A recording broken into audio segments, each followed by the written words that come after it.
Yeah, certainly a good week last week, a tough week, but a really good return, which I think has continued to boost everyone's confidence. And with some players, as you saw last weekend, that are seeing some more minutes, Sam and Randall being the biggest examples of that.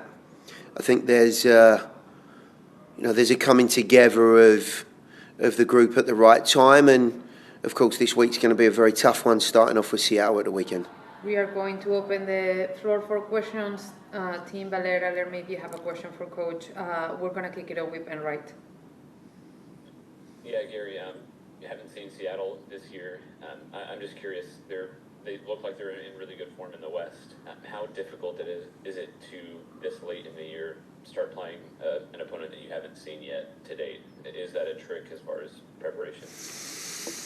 I think you're right. I mean, they're an experienced side, a team that have seen these playoff run-ins, the pressurised games at the highest level, and some individuals that have time and time again shown their worth in these moments. The fact that we haven't seen them and we haven't played against them this year, yes, there can be some little nuances within any game that you're involved in, but I think the guys have got a very, very good idea of the individuals that we're running into. They're, of course, very, very aware of what Seattle are capable of, and there's a lot of respect for this group.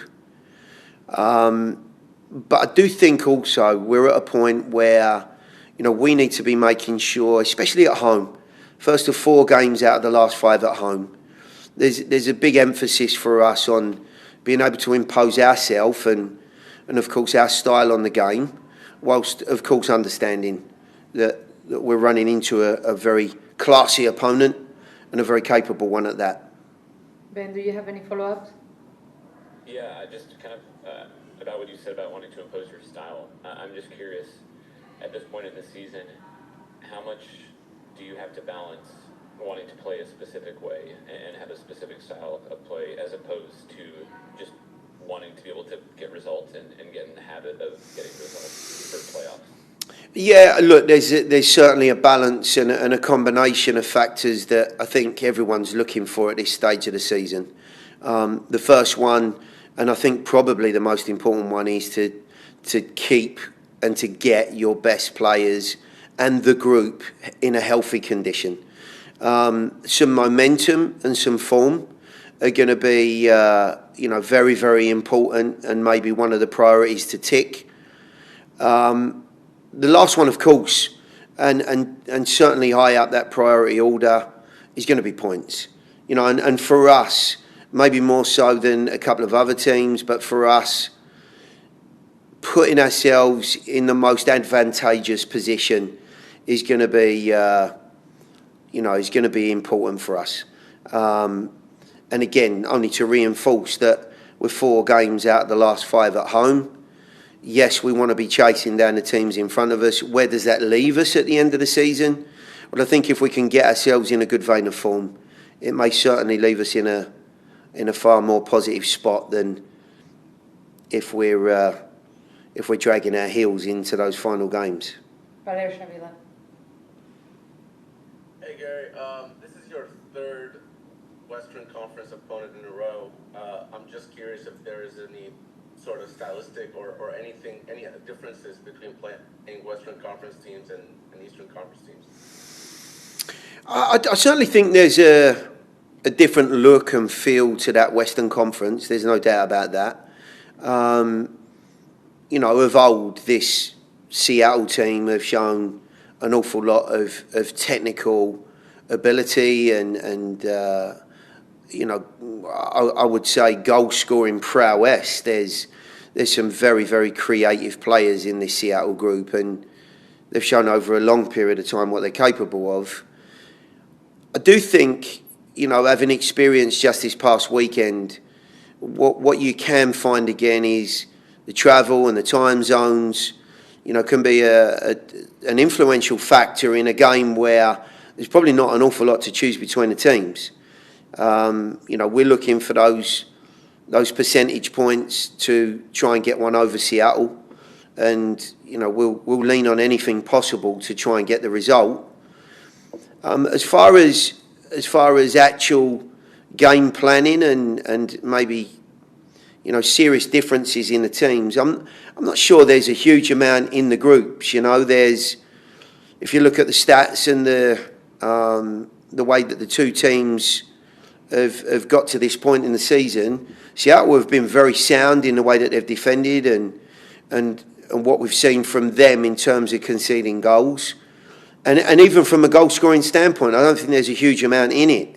So I'm expecting that there's going to be some fine lines here at the weekend that separate the teams. But go ahead. Last night we heard Steve Durangelo kind of speak about maybe the MLS rules and allowing teams more freedom and to bring in more players and just in terms of signing players. You've competed across 3 competitions this season. Playoffs are coming up.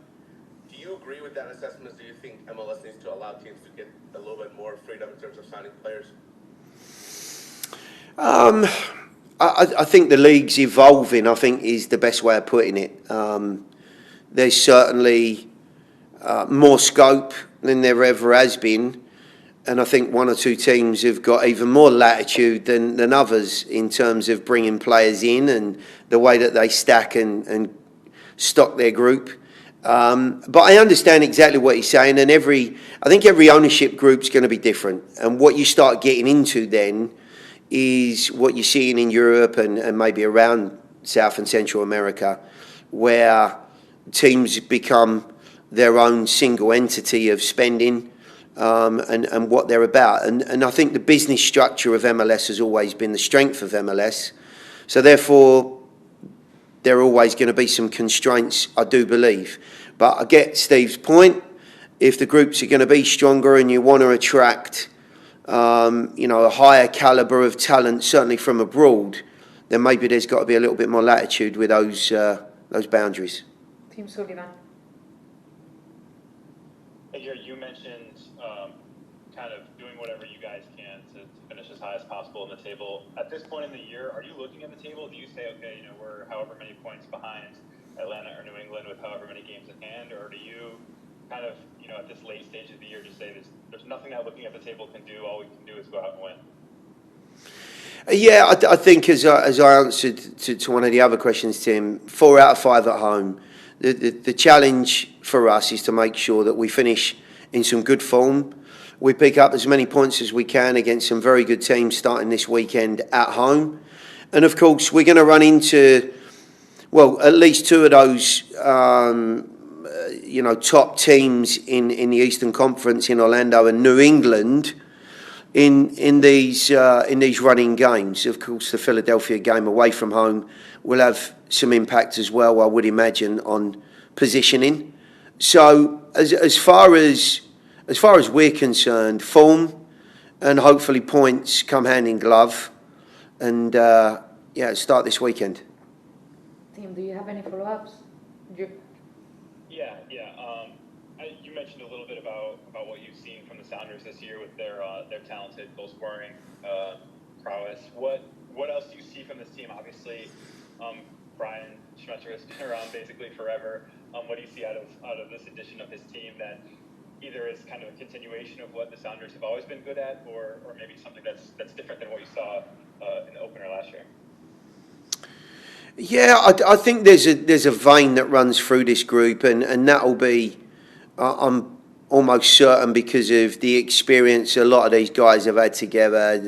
The Jordan Morrises and the João Paulos of this world, and of course the Roldan brothers have been part of this successful Seattle group for a long time. So they bring with them and continue to obviously step into the future with the team a certain swagger and confidence that you would expect from a team that have been successful.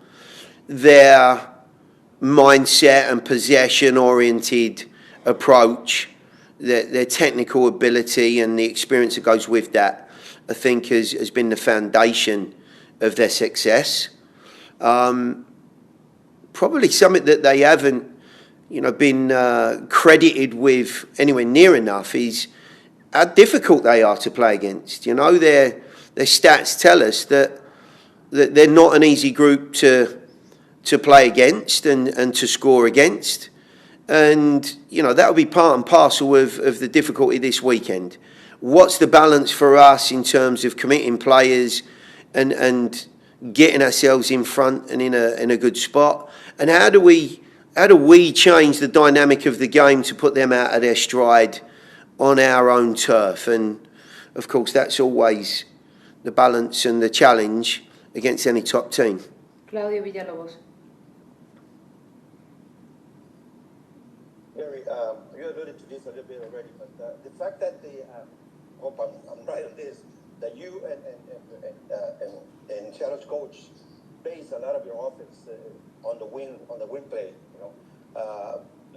would that bring a game where maybe both teams will nullify themselves on that type of attack? And if that happens, what's going to be the plan B for you? Yeah, I do think that Seattle are a lot more than just that, Claudio. We've just gone through our scout of their group and what they're capable of, and some reminders of some of the individuals, and they're more than capable of creating a different dynamic to that team. And dependent, of course, again, who plays. I know, of one or two problems that they have run into, and I think the left back Nuhu is suspended, so that changes one or two things in their group. But a talented team, an experienced team, find ways. And I think for us, if we're just talking about our team, there have been slightly different areas, angles, and opportunities in this group. I was delighted with our team last weekend against San Jose. For long periods, we controlled possession, certainly in the first half of the game. We asked some serious questions of the home team. How were they going to get pressure on the ball? What were they going to try and do to mix their game up? And those questions have got to be asked again of this Seattle group. I've no doubt that on both sides of the ball, both teams will be trying to find answers to get pressure and also to take control. Claudio, do you have any other questions? Yes, Gary, on last game that you were mentioning, there were times, especially at the end, where obviously Nashville had to hold the reins very strongly, not to get a score against and all that happened. Was that just because of the rival, or did you notice, you talked to the guys about something that needs to be prevented for that not to happen? We've never seen that happening in G-Aldi's Park for sure. But what did you talk to them about it and how to prevent that? Yeah, I think there were some circumstances at the end of that game. They maybe in their eagerness and their keenness to, of course, earn points out of the game that was vital for them, committed a lot more players and bodies to the attack.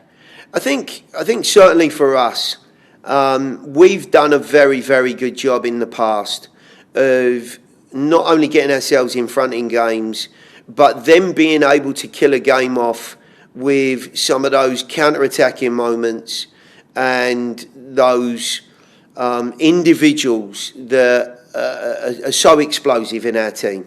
And the opportunities were there, the moments were there. We were unable to find that final nail, if you like, just to see them off. And what that did was give them increased confidence to get on the front foot and commit players. Yes, there are things defensively that we might have been able to do better, but I think we've seen over a period of time that this group are pretty sound in that world and that area, and there are always going to be those odd moments that we fall foul. But in the main, the home team got on top, and it creates some problems for us. But we're certainly capable at home, as you've said, of putting that right. We have time for one more question. Ben, go ahead, please.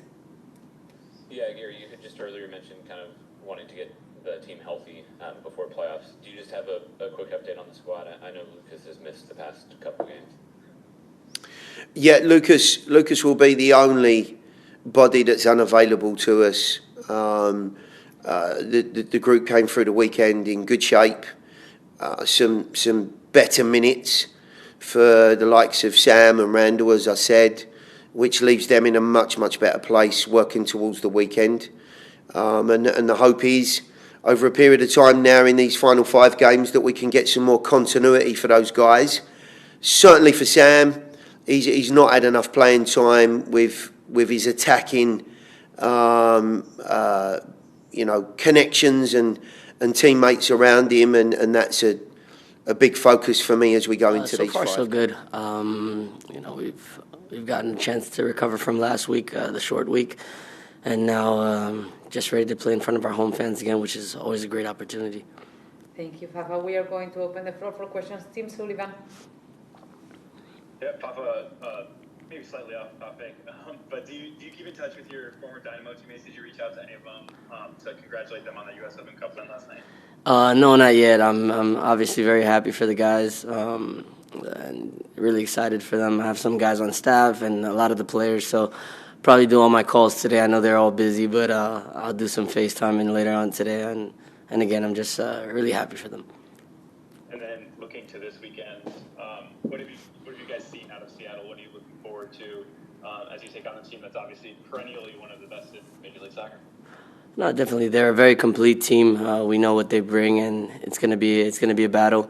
Obviously, we're also in a good way in the moment, and we get this opportunity to play at home. So I think it's ours to lose, and we just have to keep up a gelled performance, and we can pull off a win at home. But we know it's not going to be easy. Claudio, go ahead.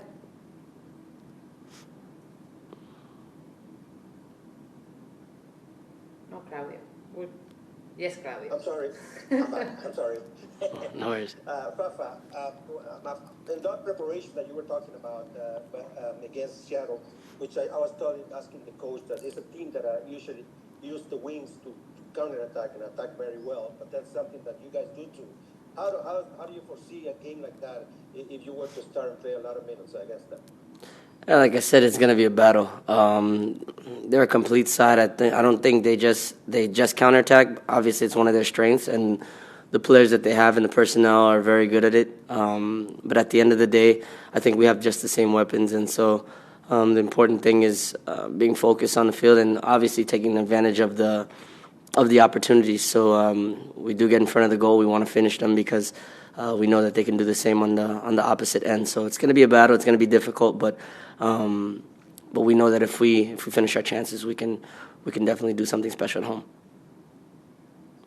Rafa, if I was to put you on a place of an analyzer of the game instead of a player, the way the games are going on right now, before coming into the decision day in the league, what do you see on this league at this point, especially in the East Conference, that makes it so exciting? It's bunched up. If you look at the points, if you look at the placement of teams, anyone can fall anywhere in these next few games. So it's important. Every game is very crucial. Every point is crucial. We have 4 home games out of the next 5. So it's important that we do everything we can to grab as many points and maximize our opportunities, because if you look around, there's a lot of competition. And important thing would be securing a home game. But at the end of the day, we're going to fight for the best spot at the top of the league and prepare ourselves for playoffs no matter where we land. Ben, go ahead.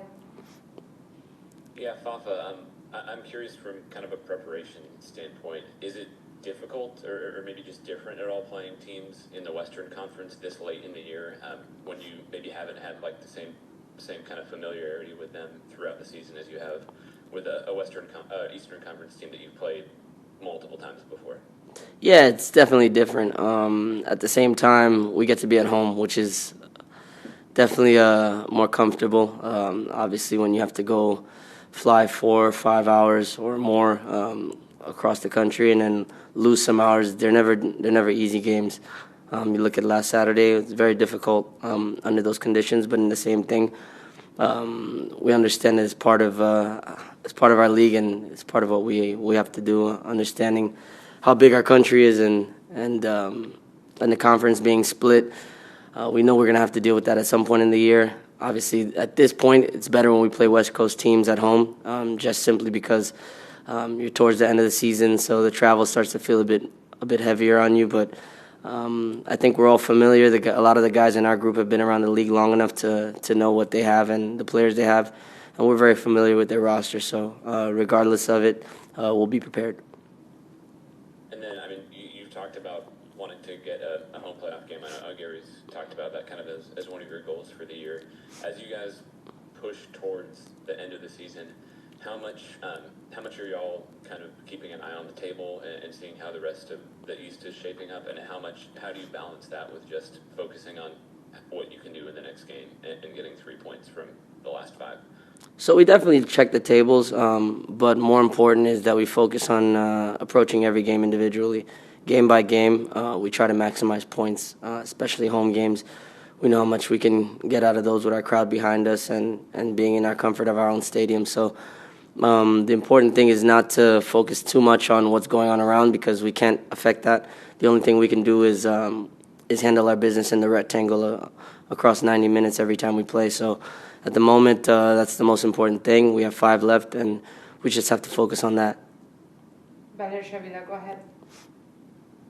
Hey, Fafa, throughout the season, we've seen this national team play different styles and different, maybe even systems altogether.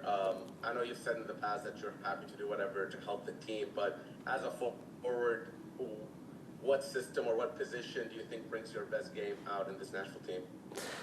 I think a few. I think when we play the diamond, if I'm up top, and then when we play the flat, I can play off the left side. That's kind of where I played over the large amount of my career. So as much as I'm versatile, and I know every game may call for a different situation, and for me to be in different spots, and also during the game I have to switch sometimes, and I've become used to it over this year and over the course of it to try to close out games. But if I had to choose 2, probably those. Valer, do you have a final question? Yeah, and just in terms of your first season with Nashville so far, it's coming to an end. How has it felt, and how do you feel being in Nashville for about a year now? It's been great. Like I say, the group is great. Staff's been amazing. Our fans are the best. So no complaints. I know we made a great run in Leagues Cup. That would probably be the bitter is losing in that final. But showing the character of this group throughout that cup, and now ready to make a big stretch in the playoffs. I'm very excited and happy to be here.